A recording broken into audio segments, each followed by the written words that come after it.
Hey, what's up, everybody? It's week 14, last week of the regular season, and for some, the last game they'll ever play in this league. Game of the week, it's the Commission Stars against Lucas and Green Lightning.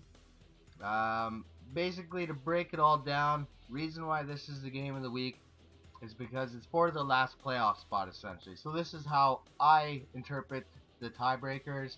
I'm not sure if this is 100% correct, but this is kind of how I see it.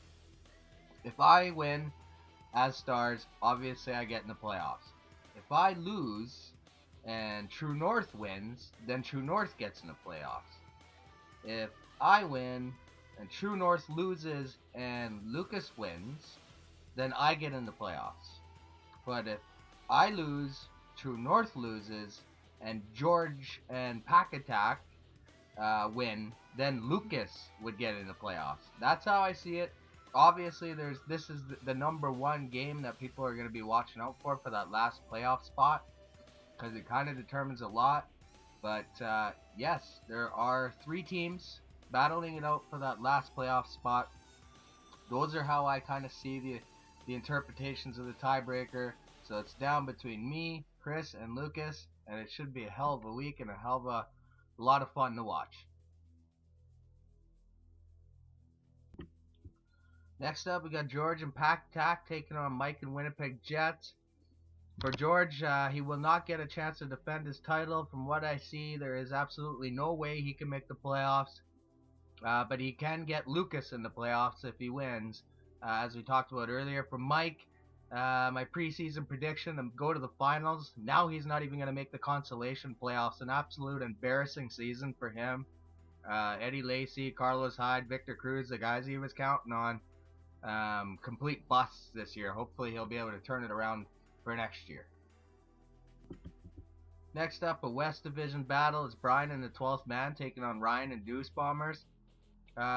Two teams that are obviously going to make the playoffs, but for the most part, this game's fairly meaningless, I think.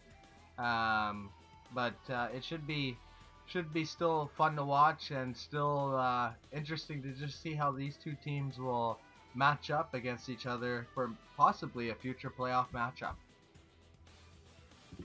Next up, we got Robert and the East Division champion Templars taking on Kristen Storm. Basically, if the season ended today, these two teams would face each other in the first round. So, should be interesting to see how these two teams stack up. Obviously, for Kristen Storm, still a lot on the line, hoping for a loss for Milan and Toronto turnarounds so that they can win the North Division. This one's definitely going to be a lot of fun to watch, and congratulations to the winner in this one. Next up, Steven and US1 taking on Rose and Fighting Geese. Not too much to talk about for this one. Steven obviously looking like he will be in the consolation playoffs again. Interested to see if history repeats itself for Steven.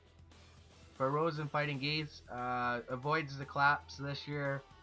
Still has a chance to get the fifth seed if, the sixth seed if the 12th man loses to Bombers. So, I mean, obviously there's going to be some playoff seeding for these games, so still something to play for and something to consider for the end of the season.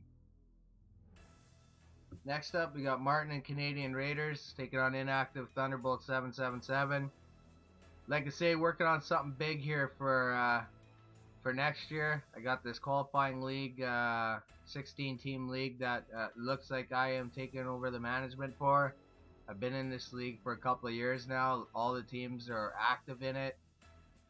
Basically, what I'm going to do is have the 5 teams that qualify for this year move over still into the League of Champs, and then have whatever teams are remaining morph into the 16-team league, as it's going to need 4 new owners as well. So I'm really excited, and it'll be nice to get rid of teams like Thunderbolt 777. For Martin and Canadian Raiders, obviously, looking forward to next year. Still playing for pride. I mean, a chance to get into the consolation playoffs and hopefully not have the season end after this week. For two teams that we'll bid adieu to, Mike and Fantana taking on inactive Mastodons. I really wish I would have kicked out Mastodons in the off season when he wasn't really responding. I'll know better for next year. Obviously, I'm hoping that these problems are obviously going to get resolved now. For Mike and Fantana, um, you know, solid record. I mean, you're right there at 6-7, but I looked at all the tie-breaking scenarios. There's absolutely no way you'll get into the playoffs, but you can definitely battle it out for that 5th draft pick in the consolation playoffs and try to help the owner taking over your team next year. Next up, Chris and True North taking on Milan and Toronto Turnarounds. Huge game for both teams. Not only is it a divisional battle, but you got Chris, obviously, will be watching that game between myself and Lucas. If I lose, obviously, then he controls his own destiny. And for Milan, must win if he wants to bring home a North Division title. So definitely a huge game for both teams. Huge rivalry, and should be a lot of fun to watch. Next up, we got a South Division battle. It's Rick and Apples and Oranges. Won't be with us next year, taking on the newly appointed South Division champ, Justin. Congratulations to Falcon Power. Obviously, just winding out the season for this one here, I would say. Obviously, I'm going to be conducting full previews for the playoffs. They will feature just the 8 teams that make the playoffs. I will break it down a little bit better than I do, obviously, with this video or these game previews. I mean, obviously, with less games, you can kind of get into the matchup a little bit better. But I just want to say that it's been such an exciting regular season.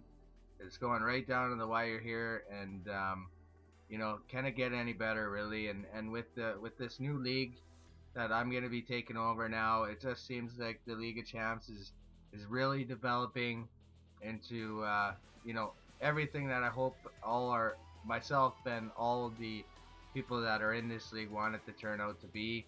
I'm a huge football fan. I'm sure you guys are huge football fans too, and it's nice to come every Sunday, watch the game, see how we're doing, and it's nice to just see how the other teams are doing too.